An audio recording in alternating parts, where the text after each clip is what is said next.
మూడవ వచనం మీరు తీసినప్పుడు, రెండవ రాజులు 2వ అధ్యాయము 23వ వచనం మీరు తీసినప్పుడు, ఆ యొక్క 307వ పేజీలో ఉంటుంది. రెండవ రాజులు 2వ అధ్యాయము 23వ వచనంలో చూసినప్పుడు, అక్కడ నుండి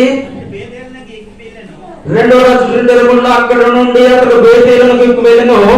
అక్కడ త్రోవన పోవచ్చుండగా బాలురు పట్టణంలో నుండి వచ్చి, అక్కడ ఎలీషా ఒక దైవజనుడు ఉంటే, ఎలీషా దైవజనుడు ఆ ప్రాంతంలో వెళ్తా ఉంటే, అక్కడ ఉన్న కొంతమంది అబ్బాయిలు ఏమంటున్నారంట, బాలురు ఏమంటున్నారు, బోడివాడ ఎక్కిపోము, బోడివాడ ఎక్కిపోము అంటే అచ్చ తెలుగులో చెప్పాలంటే ఆ దైవజనుడిని వారు తిడతా ఉన్నారు. హల్లెలూయా.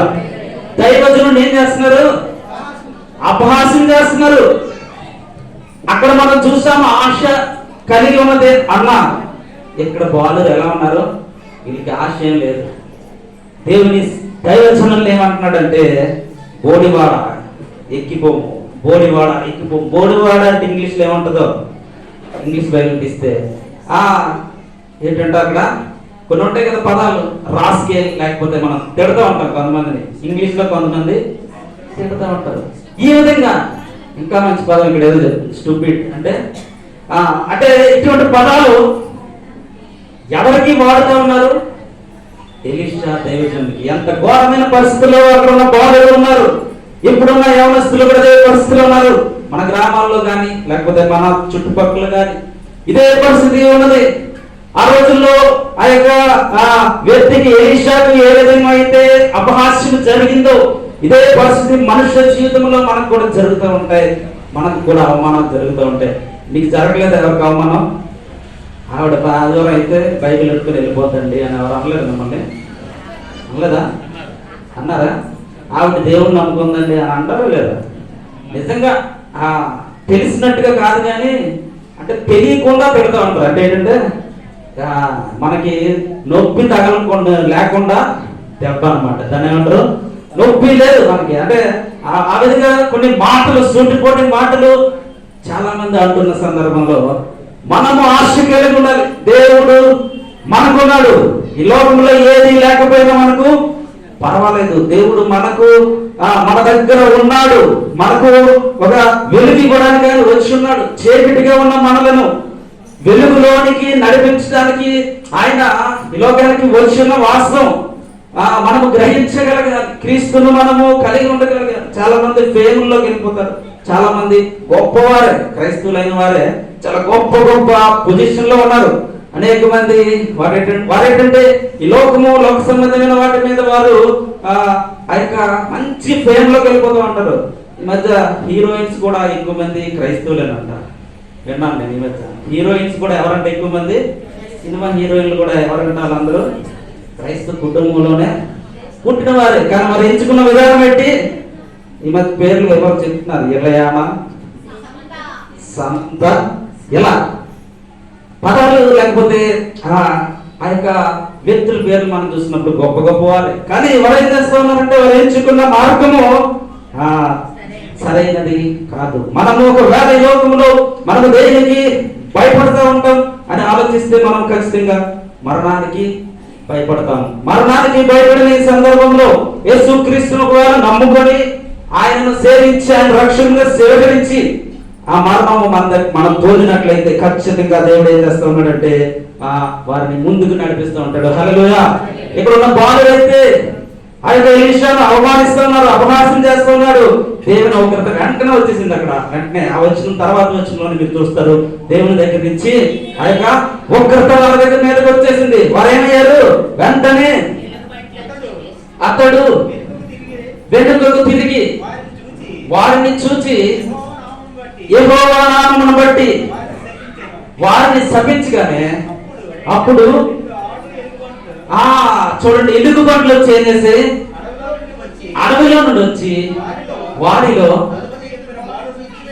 ఎంతమంది మొత్తం చెప్పండి, అక్కడ 42 మందిని ఎలుగుబంట్లు వచ్చి ఏం చేసాయంట, అపహాస్యం చేశారు. 42 మంది దేవుని నామాన్ని లేకపోతే దేవుని సేవకుని అవమానించారు.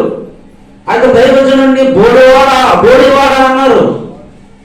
ఏమైంది? వారందరూ కూడా వెంటనే ఏమయ్యారు? ఎలుక బంటితో చేర్చబడ్డారు. దేవుని యువకులు, దేవుని కార్యములు అత్యధికంగా ఉంటాయి. ఈ రోజున దేవుని కార్యములను మనము మనుషులు యెహెజ్కేలు గ్రంథం 14:3 మీరు చూసినప్పుడు, యెహెజ్కేలు 14 నరపుత్రుడా, ఈ మనుషులు తమ హృదయములలో విగ్రహములనే నిలుపుకొని దోషము పుట్టించి అభ్యంతరమును తమ ఎదుట చూడండి, అభ్యంతరములు, దోషము పుట్టు అభ్యంతరములు లేకపోతే విగ్రహములు వారు తమ యొక్క హృదయములలో పెట్టుకొని ఉన్నారు. ఆ విగ్రహం ఏంటంటే అది మామూలు విగ్రహం కాదు, రాతి విగ్రహము. రాతి విగ్రహం అంటే ఏంటంటే అది మీరు ఎంత కొట్టినా సరే ఏమవుతుంది, అది చలనం ఉండదు. ఆ యొక్క రాతి విగ్రహములు మనుషులు తమ యొక్క జీవితంలో ఉన్నాయి, తమ ఇంట్లో ఉన్నాయి, తమ పరిస్థితుల్లో ఉన్నాయి.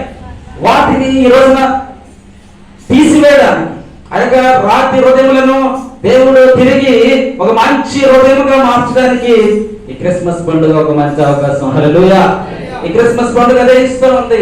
ఆ యొక్క హన్న అయితే ఆశతో ఉన్న తన యొక్క ఒంటరితనాన్ని దేవుని చూడగానే ఆమె యొక్క ఒంటరితనం ఎప్పుడు కూడా ఆమె హృదయంలో లేనట్టే. ఎందుకంటే ఆమెకు తోడుగా యేసు ప్రభువు వారు ఉన్నారు. హల్లెలూయా!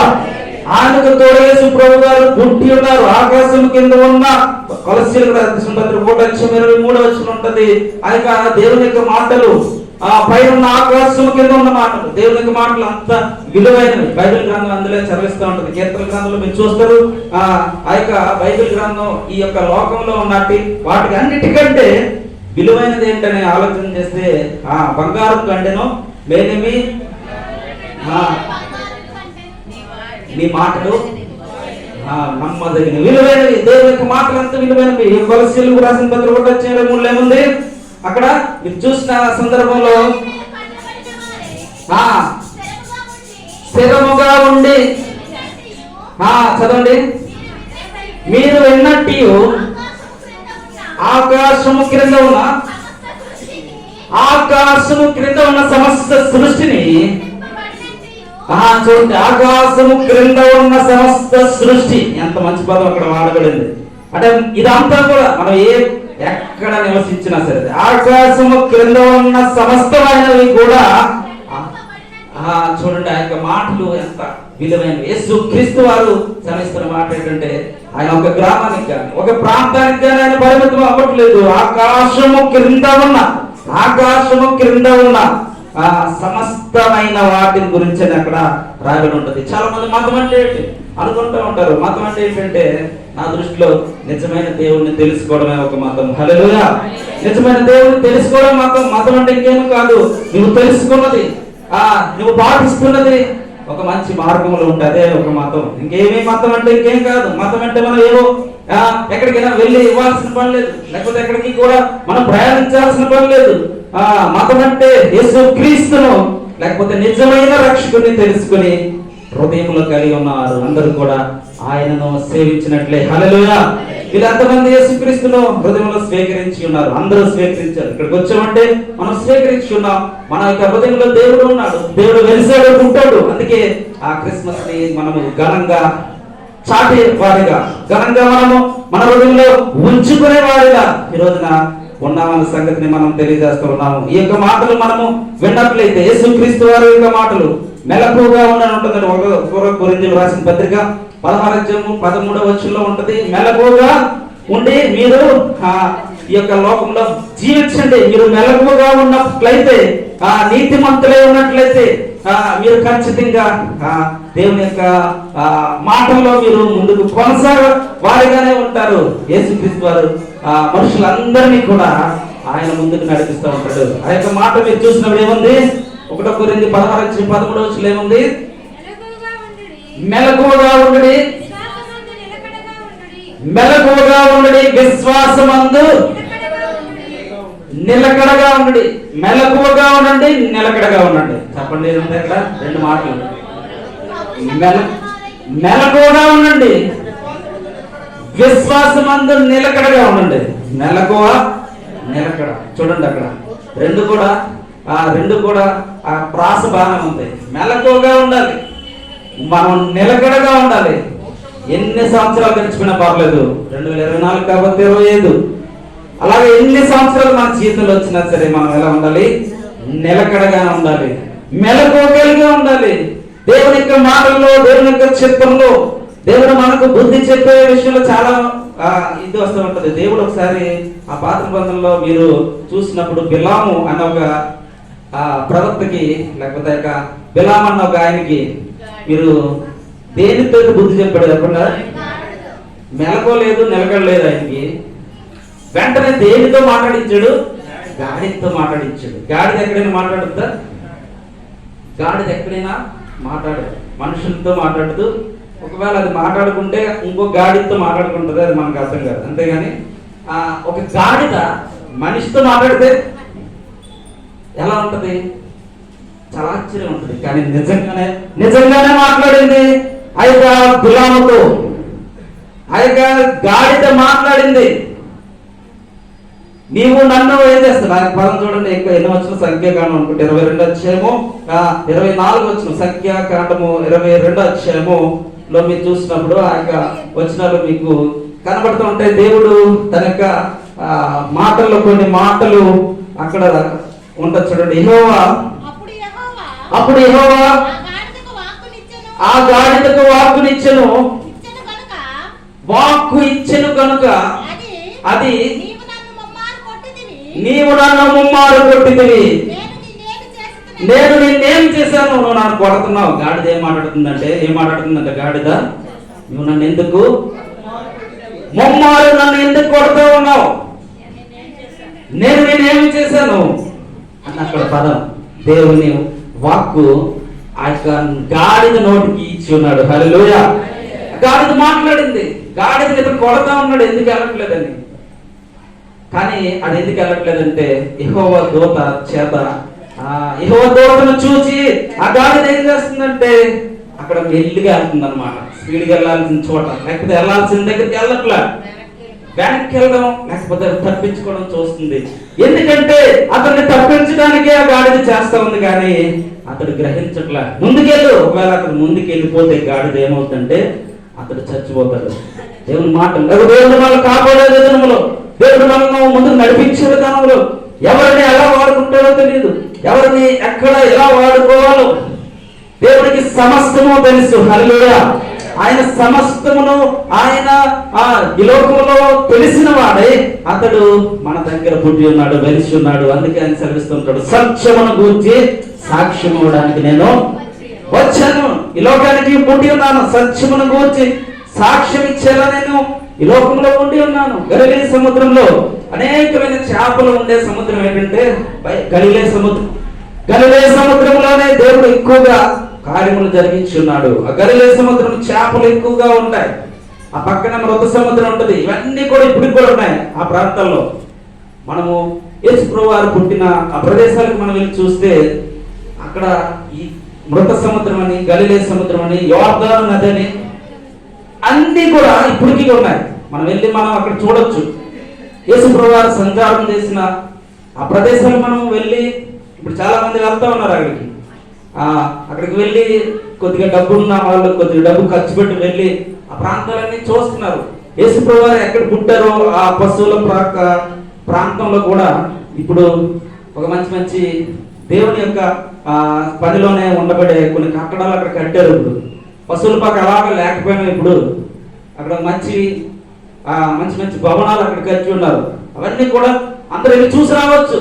ఇందులో ఏమాత్రం కూడా ఇదేం లేదు, అంటే నమ్మసక్యంగా మనకు లేకపోయినా అక్కడ ఇప్పటికి కూడా నిలిచి ఉన్నాయి. ఇవన్నీ కూడా దేవుడికి ఆధారాలు, సాక్ష్యాలు. అందుకే ఆయన చెప్పాడు సత్యాన్ని. సాక్ష్యం అంటే ఏంటంటే ఇదే, ప్రతి మాట కూడా సాక్ష్యార్థన. ఆయన ఈ రోజున మనము క్రీస్తుకు దగ్గరగా అయ్యే సాక్షాత్మైన వారిగా మనము ఉన్నామంటే, మనం రక్షించబడ్డామంటే ఈ రోజున దేవుని యొక్క కార్యములు మన దగ్గర ఉండాలని ఈ రోజున మనము చూస్తూ ఉన్నామా. యేసు ప్రభువు యొక్క రక్షణ సువార్తను వచనంలో మీరు చూస్తూ ఉంటారు. చూడండి, రోమీయులకు రాసిన పత్రిక 15వ అధ్యాయము 1వ వచనంలో మీరు చూస్తారు. రోమీయులకు రాసిన పత్రిక 15వ అధ్యాయము 1వ వచనంలో ఏముంది? రోమీయులకు రాసిన పత్రిక,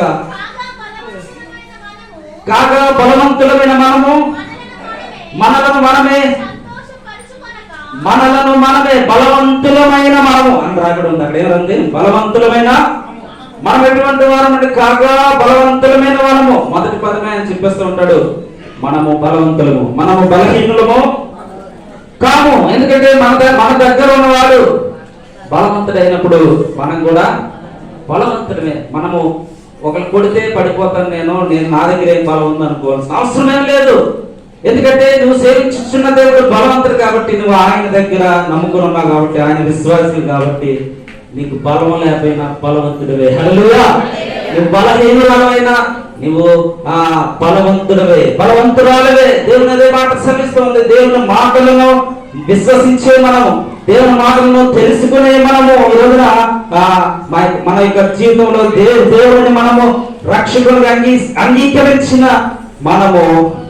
చూడండి అక్కడ ఇంకొక వచనం మనం చూద్దాం. మత్తయి సువార్త 13వ అధ్యాయము 47వ వచనంలో పరలోక రాజ్యాన్ని మనం సంపాదించుకుని ఒక పనిలో మనం ఉన్నామా? పరలోక రాజ్యం వాళ్ళని పోలి ఉంటదండి, సెలవిస్తూ ఉంటది. ఈ రోజున మనము యేసుక్రీస్తును పరలోక రాజ్యాన్ని మనము సంపాదించుకోవడానికి, పరలోక రాజ్యాన్ని మనము స్వాధీనం చేసుకోవడానికి ఈ రోజున మనము ఇష్టపడేవారుగా మనం ఉన్నామా? నిచ్చెన వేసుకుంటారు. ఇప్పుడు నిచ్చెనలు ఎక్కడ లేవు, నిచ్చెనలు అందరూ వదిలేసి ఆ యొక్క మెట్లు వాడుతున్నాం. ఇప్పుడు పూర్వకాలంలో నిచ్చెలు వాడారు. ఏదైనా పైకి ఎక్కాలంటే నిచ్చెన ఉండేది. ఒక ఆయన నిచ్చెన మీద పైకి ఎక్కుతా ఉన్నాడు. నిచ్చెన మీద పైకి ఎక్కుతున్న పరిస్థితిలో సగం ఎక్కాడు. అక్కడ ఎవరు లేరు, ఒక్కడే ఉన్నాడు. అతడు ఒక్కడే ఉన్నాడు, నిచ్చెన ఎక్కుతున్నాడు. సగం నిచ్చెన ఎక్కాడు. నిచ్చెన సగం ఎక్కగానే అది పడిపోవడానికి అక్కడ ముందుకు జరుగుతున్న నిచ్చెనను అతను గమనించాడు. ఇంకొక మెట్టు ఎక్కాడంటే అక్కడ ఖచ్చితంగా నిచ్చెన కిందనే పడిపోద్ది. ఇప్పుడు అతని యొక్క ఆలోచన ఏమేమంటే చెప్పండి, అతడు పైకి ఎక్కలేక కిందకి దిగలేక ఆ నిచ్చెన మీదే మధ్యలో అలాగే ఉండిపోయాడు. ఆ మధ్యలో నేను ఇక నన్ను లేకపోతే నేను ఇక కిందకి పడిపోతాను అని ఒక భయంతో అతడు ఉన్నాడు. పక్కకు చూస్తే ఎవరు లేరు, చుట్టుపక్కల ఎవరు లేరు, ఒంటరిగా ఉన్నాడు. అటువంటి పరిస్థితిలో అతను ఏం కోరుకుంటాడు? అతనికి కావాల్సింది ఏంటి? అతని యొక్క ఆలోచనలు ఎంత వెళ్ళిపోతున్నాయంటే ఇక నాకు ఏదైనా అవ్వచ్చు, అంటే నేను పడిపోతా ఉంటాను, నాకు ఏం జరుగుతుందో ఇప్పుడు. ఇటువంటి సమయంలో అతడు ఖచ్చితంగా ఎవరైనా ఒకడు వస్తే బాగుంది అనుకుంటున్నాడు. అతడు ఏమనుకుంటున్నాడు? ఎవరైనా ఈ దారిలో ఎవరైనా పర్లేదు, అది నా వాళ్ళైనా కాదు, ఎవరైనా ఏ ప్రాంతం నుంచి ఎవరైనా ఒక సహాయము, ఒక్కడు వచ్చినా నేను కింద పడను, ఒక్కడు వచ్చినా నేను రక్షింపబడతాను, ఒక్కడు వచ్చినా నా నిచ్చెన పట్టుకుంటే చాలు, నేను పైకైనా ఎక్కేస్తాను, కిందకైనా దిగేస్తాను, నేను ఖచ్చితంగా రక్షింపబడతాను, ఖచ్చితంగా నేను అక్కడి నుంచి పడిపోను. అతని ఆలోచన విధానం. ఈ రోజున ఇదే పరిస్థితిలో మనం ఉన్నాము. ఈ లోకంలో ఇదే పరిస్థితిలో మనం ఉన్న సందర్భంలో కరెక్ట్ గా ఒక వ్యక్తి కావాలి, ఒక వ్యక్తి మనకు కావాలి. ఒక వ్యక్తి ఒకవేళ మన దగ్గర ఒకవేళ ఉంటే నిజమే, ఆ మధ్యలో ఉన్నాం, మనం నిచ్చెన మధ్యలో నుంచుని ఉన్నాం, పడిపోయే పరిస్థితిలో ఉన్నాం. ఆ యొక్క వ్యక్తి ఏ విధంగా ఉన్నాడు?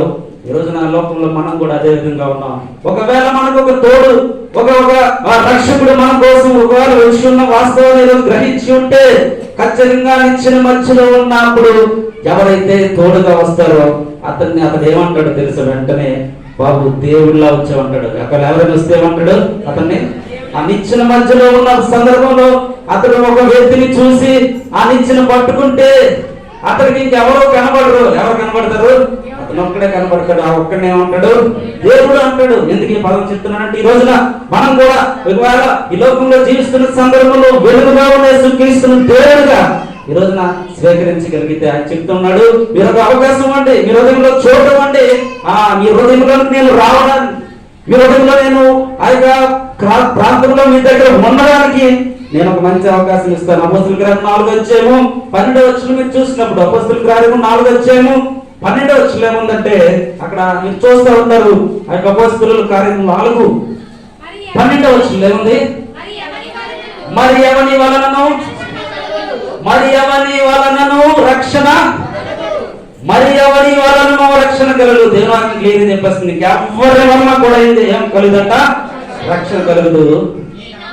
ఈ నామమునే మనము రక్షణ పొందవలను. ఈ నామము వలననే మనము రక్షణ పొందవలను. ఈ రోజున సహాయం చేయడానికి ఈ రోజున దేవుడు మన దగ్గరకు వస్తున్నప్పుడు అతని వలననే రక్షణ కలుగునని మనం నమ్ముతా ఉన్నామా?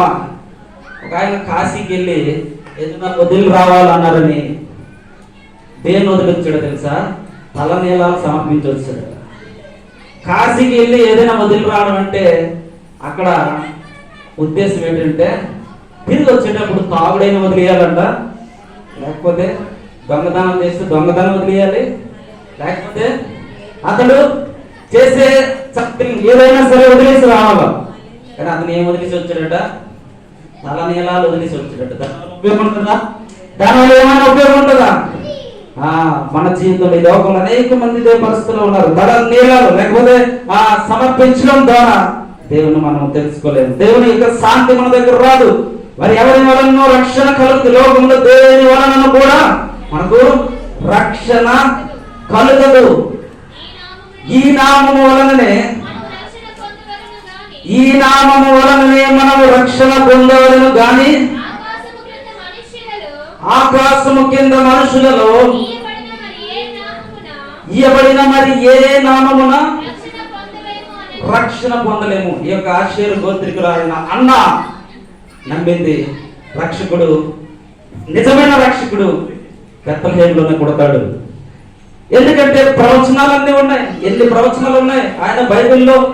పాత నిబంధన గ్రంథంలో జకర్యా గ్రంథం మొదలుకొని యెషయా గ్రంథం మొదలుకొని ఆయన ప్రతి ప్రాంతంలో ప్రతి గ్రంథంలో కూడా యేసు ప్రభువు త్వరలోనే పుడతారు, భూమి మీదకి వస్తారు, భూమి మీద ఆయన రాజ్యం చేస్తూ ఉంటాడు. ఆయన ఈ లోకంలో కన్యమరి గర్భాన అక్కడ రాసి ఉంది, క్లియర్ గా రాశారు. యెషయా గ్రంథంలో అయితే కన్యక కుమారుని కనును, అది ఎప్పుడు రాయబడింది? ఆయన పుట్టక ముందు 700 సంవత్సరముల క్రితము కన్యకకు ఆయన పుడతాడని.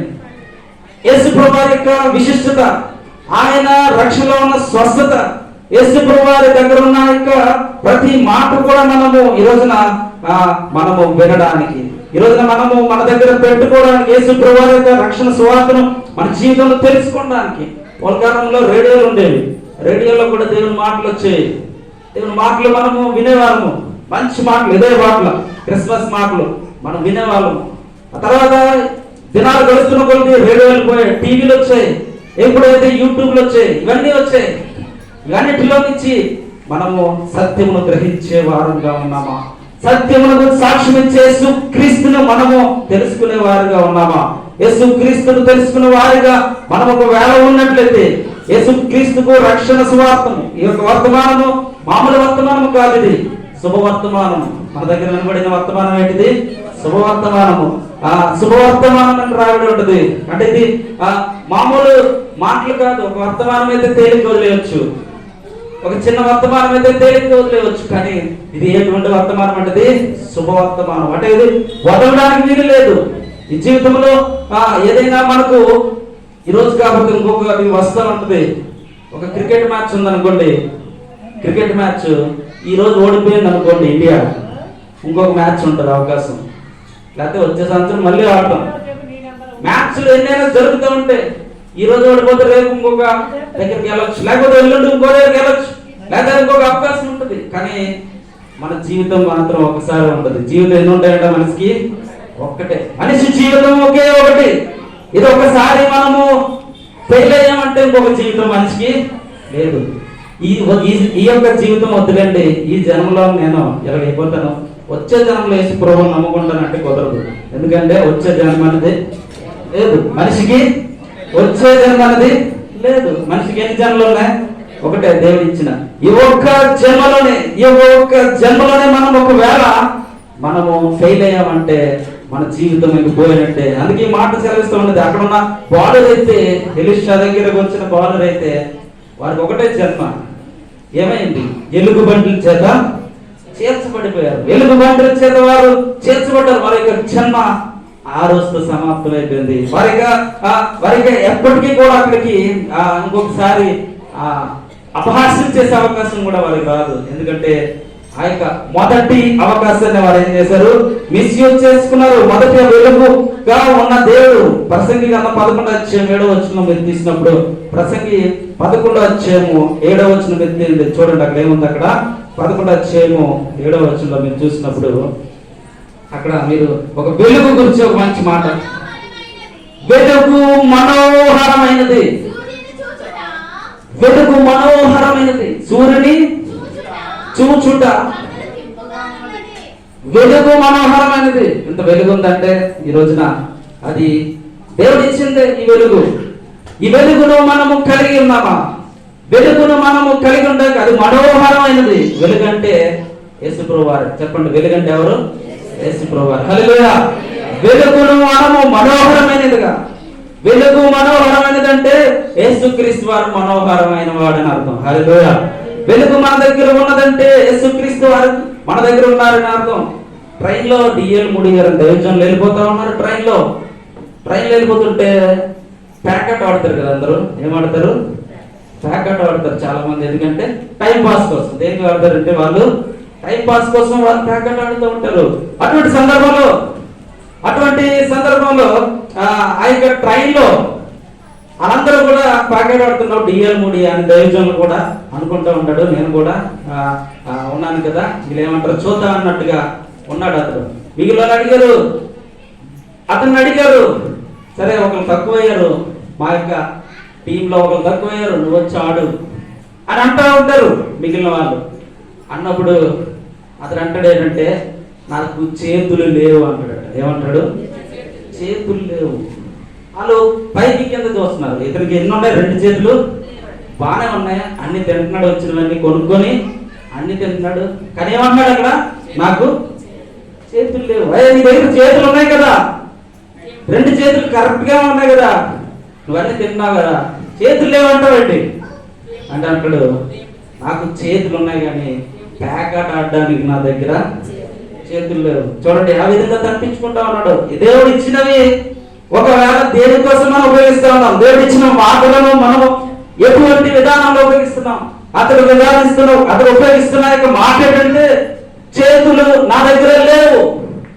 ఎందుకంటే అతను నమ్మి ఉన్నాడు వెలుగు మనోహరమైనది. యేసు ప్రభు వారు మనోహరమైన వాడు. యేసు ప్రభు దగ్గర నా దగ్గర చేతులు ఉన్నాయి. యేసు ప్రభు వారి కోసం నాకు చేతులు ఉన్నాయి.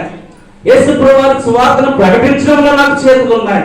యేసు ప్రభు వారి దగ్గర నేను నడవడంలో, లేకపోతే ఆయన దగ్గర పరిగెత్తడంలో నా చేతులు కాళ్ళు ఉపయోగిస్తాను తప్ప ఇక దేనికి కూడా నాకు వాటిని ఉపయోగించను. దేనికి కూడా నా యొక్క మాటలు ఉపయోగించను, నా యొక్క చేతులను ఉపయోగించను, నా కాళ్ళను ఉపయోగించను అని అతను నమ్మి ఉన్నాడు. కాబట్టి అంతమంది మంచి ఏం చేశాడు? అతడు సాక్ష్యం చెప్పి ఉన్నాడు. సాక్ష్యాన్ని పంచడానికి యేసు ప్రభు వారిని తెలుసుకున్న అతడు ఆ స్వార్థం వారు చెప్తూ ఉంటాడు. నేను తెలుసుకున్న దేవుడు, నేను పూజిస్తున్న దేవుడు, నేను కైకొన్న దేవుడు ఈ రోజున 2000 సంవత్సరాల కోసం నా కోసం పుట్టి ఉన్నాడు. ఆయన ఈ లోకం నా కోసం వెలిసి ఉన్నాడు. ఆయన నేను ఒంటరితనంలో ఉన్న సందర్భంలో, అశాంతితో ఉన్నప్పుడు శాంతిని కలిగించడానికి ఆయన పుట్టి ఉన్నాడు అన్న ఒక వాస్తవాన్ని అతడు గ్రహించి ఉన్నాడు. ఈ రోజున ఇదే మాటలు అక్కడ మత్తయి సువార్త 21:28 నుంచి 31 మధ్యలో ఉన్న సన్నివేశంలో కూడా మీరు చూస్తుంటారు. మత్తయి సువార్త 21 మీరు చూసినప్పుడు అక్కడ 28 నుంచి 31 మధ్యలో ఉన్న మాట కూడా ఏం సెలవిస్తుందంటే, ఒక మనిషికి 2 కుమారులు ఉంటారండి. అతను మొదటి మాట ఏదో వచ్చి, కుమారుడా నేను పోయి ద్రాక్ష తోటలో పని చేయమని చెప్పగా వాడు పోను అనంతరం ఇచ్చింది. కానీ పిమ్మట అతను మనసు మార్చుకుని వెళ్ళాడు పనికి. 2 ఉన్నారు పనికి వెళ్ళడానికి. ఇద్దరు కూడా పనికి వెళ్ళమని ఆ యొక్క వ్యక్తి చెప్పినప్పుడు మొదటి వాడైతే నేను వెళ్ళను అని చెప్పి వెళ్ళాడు పనికి. 2వ వాడంట నేను వెళ్తాను అని చెప్పి వెళ్ళలేదంట. చూడండి, నా యొక్క ప్రశ్నకు మీరు సమాధానం చెప్పాలి. ఒకడు పనికి వెళ్తానని చెప్పి వెళ్ళలేదు,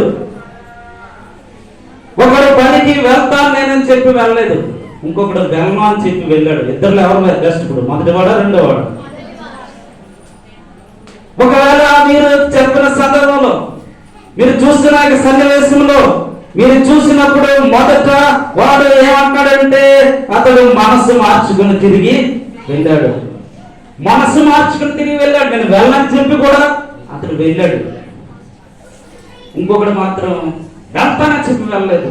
దేవుడు ఆ యొక్క వెళ్తాను అని చెప్పి వెళ్ళనన్న వాడిని ఇష్టపడ్డాడు. ఎందుకంటే నువ్వు వెళ్ళనని చెప్పు, కానీ నువ్వు వెళ్ళు, ఖచ్చితంగా దేవుని ఆశీర్వాదం చూస్తూ ఉంటాడు. హల్లెలూయా. దేవుడు నీ పట్ల ఉంటూ ఉంటాడు. మొదటిగా నీవు మనసు మారకపోయినా రెండోసారి మనసు మార్చుకుని దేవుని దగ్గరకు వచ్చినప్పుడు అనేక మంది బైబిల్ గ్రంథంలో మనసు మార్చుకుని తిరిగి దేవుని దగ్గరకు వచ్చి ఉన్నారు. దేవుని పనిలో ఉన్నారు, దేవుడు సాక్షాత్మై ఉన్నారు, బ్రతికి ఉన్నారు. బ్రతికి ఉన్నంత కాలం కూడా దేవుడిని కలిగి ఉన్నారు. వివేకము కలిగి ఆకాశం నుంచి దేవుడు చూస్తూ ఉన్నాడు. వివేకము కలిగి దేవుని కలిగి ఉన్నవారు ఎవరైనా కలవేమని ఎవరైనా ఉన్నారా అని దేవుడు ఆకాశం నుంచి కిందకి ఆయన పరిశీలిస్తూ ఉన్నాడు. ఆయన చూస్తూ ఉన్నాడు. ఆకాశం నుంచి క్రిందకి ఆయన చూస్తూ ఉన్నాడు. వివేకము కలిగి ఎవరైతే ఉన్నారో భూమి మీద. కీర్తన గ్రంథం 14:2 వివేకం కలిగి కిందకి చూస్తూ ఉన్నాడు.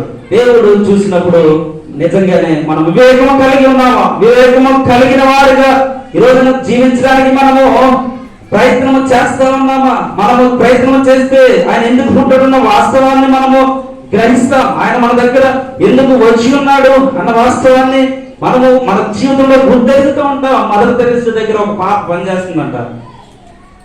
అక్కడ జాబ్కు జాయిన్ అయిందనమాట మదర్ తెరెసా దగ్గర. మదర్ తెరెసా ఎవరో మీకు తెలుసు. ఆమె చేస్తున్న పని కూడా మీ అందరికి తెలుసు. ఆమె ఎంత పని చేసిందో అందరికీ మీకు తెలుసు. ఒక పాప జాయిన్ అయిందంట అక్కడ.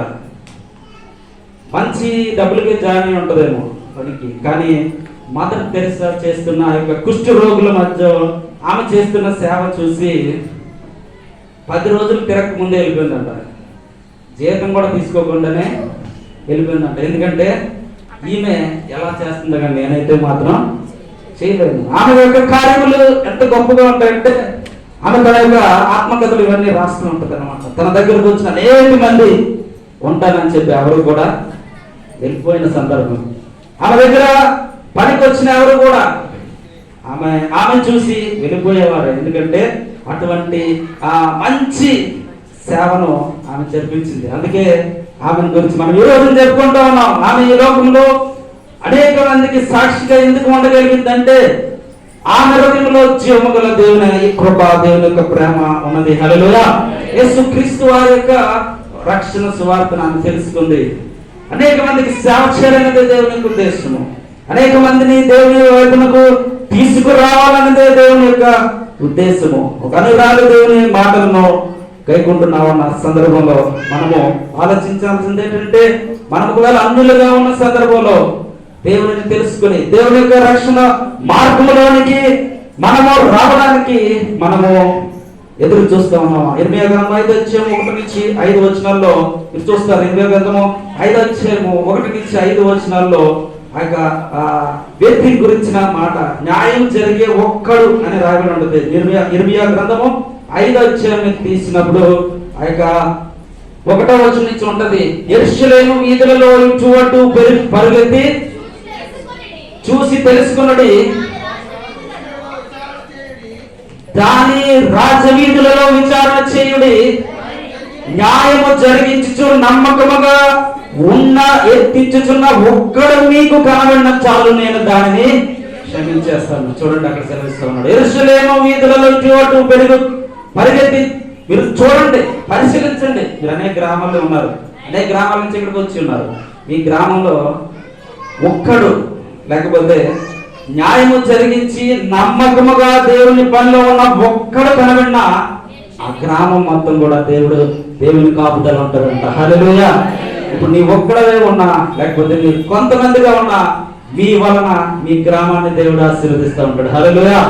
మీ గ్రామం అలా ఉందంటే అది మీ వల్ల. ఇక్కడ రాయబడి ఉంటుంది, న్యాయము కలిగి ఒకవేళ న్యాయము జరిగించి నమ్మకముగా ఉన్న ఒక్కడు కనబడినా సరే నేను క్షమిస్తూ ఉంటాను. ఈ రోజున మనము దేని మీద మనం ఆధారపడుతూ ఉన్నాం, దేని మీద ఆధారపడిన వారుగా ఉన్నాం. దేవుని మీద యథార్థత మీదే కదా 3వ వచనం మీరు చూస్తూ ఉంటారు. యెహోవా యథార్థత మీదనే కదా నీవు దృష్టించుకున్నావు. యెహోవా యథార్థత మన దగ్గర ఉన్నదా? యెహోవా యథార్థత కలిగిన యేసు ప్రభువారి దగ్గర యెహోవా యథార్థత ఉన్న ఈ యొక్క పరిస్థితుల మధ్యలో మనం సంచారం చేసిన ఈ దినాల్లో మన వలన మన యొక్క జీవితము బాగుపడుతూ ఉంటది. మన వలన ఇతరుల జీవితాలు కూడా దేవుడు ఏం చేస్తా ఉన్నాడంటే ఉపయోగకరంగా చేసే ఒక మంచి పనిలో దేవుడు ముందుకు నడిచే వారిగా దేవుడు ఉంటాడు. ఒక ఆయన పరిగెడుతూ ఉన్నాడు, ఒక పడవను అందుకోవడానికి పరిగెడుతూ ఉన్నాడు. ఒక పడవ అక్కడ ఉన్న సందర్భంలో ఆ పడవ వెళ్తా ఉన్నది. ఆ పరిస్థితుల్లో ఆ పడవలో వెళ్ళడానికి ప్రయత్నం చేస్తూ ఉన్నాడు. ఆపండి ఆపండి ఆపండి అని వెళ్ళి పరిగెట్టి వెళ్ళి ఆ పడవ వెళ్ళిపోతుందేమో అనుకుంటున్నాడు అనమాట. ఆ యొక్క ప్రాంతంలో పడవ వెళ్ళిపోతుందేమో అని పరిగెట్టి వెళ్ళి పడవ దగ్గరికి వెళ్ళి పడిపోతాడు కిందకి. పడవను పట్టుకుంటే వారు అంటున్నారు, ఎందుకు నువ్వు అంత పరిగెట్టుకు వస్తున్నావు అంటే పడవ వెళ్ళిపోతుంది కదా అందుకు పరిగెట్టుకొని వస్తున్నాను అంటే అతను చెప్తా ఉంటారు, ఇది పడవ వెళ్ళట్లేదు, అటు నుంచి ఇటు వస్తుంది, ఇటు నుంచి అటు వెళ్ళట్లేదు, నువ్వు ప్రయాసపడుతుంది ఎవరుగా, నీవు వెళ్ళాల్సిన పడవలో నువ్వు పరిగెట్టట్లేదు, ఇటు నుంచి అటు వెళ్ళాల్సిన పడవ కోసం నువ్వు పరిగెట్టట్లేదు, అటు నుంచి ఇటు వస్తుంది పడవ, దానివల్ల నీకు ఉపయోగమే ఉంటుంది. మరలాది నువ్వు ఎక్కడికి వెళ్ళావో అక్కడికి తిరిగి తీసుకువెళ్ళే విధంగా ఉంటుంది. ఈరోజు ఎందుకు మీద మాట చెప్తున్నట్టే మనుషులైన వారు తమ యొక్క హృదయములలో దేవుని గ్రహించట్లేదు, చేయాల్సిన లేకపోతే చూడాల్సిన లేకపోతే రక్షకుడిని తెలుసుకోవట్లేదు. ఈ యొక్క దేవుని యొక్క మాటలు లేకపోతే దేవుని ఇచ్చిన మంచి మాటలు ఈ బైబిల్ గ్రంథంలో ఉన్నాయని ఎవరు కూడా విశ్వసించట్లేదు. ఇతర వాటి వైపు లేకపోతే లేని వాటి వైపు అనేక మంది పరిగెడుతూ ఉన్నారు. దానివల్ల ఉపయోగం లేదు. ఈరోజు మనం తెలుసుకున్నాం. ఎక్కడ వచ్చిన మీరు అందరూ ఏమన్నారు? ఖచ్చితంగా దేవుని తెలుసుకున్నారు. హల్లెలూయా. దేవుని తెలుసుకున్న మనము మత్తయి 16 ఉంటది. నన్ను ఏమనుకుంటున్నారు, నన్ను మీ గురించి మీ గ్రామంలో ఏమనుకుంటున్నారు? దేవుడే ఒక ప్రశ్న వేస్తూ ఉంటాడు. మత్తయి 16 మీరు తీసినప్పుడు 13 అక్కడ మాట కనబడుతూ ఉంటది. మత్తయి యేసు శిష్యులైన కైసరియా ప్రాంతములకు వచ్చి మనుష్య కుమారుడు అతడు అడుగుతూ ఉంటాడు, ఈ యొక్క నన్ను ప్రజలందరూ ఏమనుకుంటున్నారు అని దేవుడే ఒక ప్రశ్న అక్కడ వేస్తూ ఉంటాడు. వారిలో కొందరు బాప్తిసమిచ్చు యోహాననియు, కొందరు ఏలియానియు, కొందరు ఇర్మియానియు లేక ప్రవక్తలో ఒకడని చెప్పుకొనుచున్నారు. అందుకు ఆయన మీరైతే నేను ఎవరైనా చెప్పుకొనుచున్నారని వారిని అడిగాడు యేసుప్రభు వారు అడుగుతూ ఉన్నారు, మీరు నా గురించి ఏమనుకుంటున్నారు? నేను ఎవరినైనా మీరు అనుకుంటున్నారు? నేను మీ దగ్గర ఉన్నాను కదా, నా వెనక మీరు వస్తున్నారు కదా, నేను ఎక్కడ పెడితే అక్కడ మిమ్మల్ని తీసుకుని వెళ్తున్నాను కదా, 5 రొట్టెలు 2 చేపలు 5,000 మంది పంచిన చూశారు కదా, మీరు అక్కడ ఉన్న పుట్టుక నుంచి గుడ్డి వారు బాగుపడడం చూశారు కదా, చనిపోయిన వారు లేచిన చూశారు కదా, లేకపోతే ఆ యొక్క సముద్రంలో వల వేసినప్పుడు ఆ వల నిండా చేపలు పడడం మీరు చూసి ఉన్నారు కదా. కాబట్టి ఇవన్నీ చూశారు కదా, మీరు కళ్ళారు చూసారా లేదా? చూశారు కదా. కాబట్టి మీరు నా గురించి ఏమనుకుంటున్నారు అని ఆ శిష్యులు అడిగినప్పుడు శిష్యుడు ఏం చెప్తా ఉంటాడంటే, ఏం చెప్పాడు? అందుకు సీమోను పేతురు, నీవు సజీవుడవైన దేవుని కుమారుడైన క్రీస్తువు. క్లియర్ గా చెప్పేస్తారు, నీవైతే సజీవుడైన దేవుని కుమారుడైన క్రీస్తువు నువ్వు. ఖచ్చితంగా మేము విశ్వసిస్తా ఉన్నాం. ఈ రోజున మనం విశ్వసించాం. ఇదే జవాబు ఎక్కడున్న మీరందరూ చెప్పగలరా? ఇదే జవాబు మనము 10 మంది మధ్యలో చెప్పగలమా? ఎక్కడైతే సీమోను చెప్తా ఉన్నాడు, నీవు సజీవుడవగు దేవుని కుమారుడైన క్రీస్తువు, ఇంకే డౌట్ లేదు, నీవు సజీవుడైన దేవుని కుమారుడైన క్రీస్తువు. ఈరోజు సజీవుడు దేవుని కుమారుడు మన మధ్యలో పుట్టి ఉన్నాడు. హల్లెలూయా. సజీవుడు దేవుని కుమారుడైన క్రీస్తు మన దగ్గర ఆయన ఒక వ్యక్తిగా ఒక శరీరాన్ని ధరించుకొని ఆయన మన మధ్యలో పుట్టి ఉన్నాడు. అదే క్రిస్మస్. హల్లెలూయా. అదే క్రిస్మస్ యొక్క ఆనందం మనం చూస్తూ ఉన్నాం. ఆ దినాల్లో ఏ విధంగా అయితే చూసి ఉన్నారు, జకర్యా దినములలో ఏ విధంగా అయితే యేసు ప్రభువు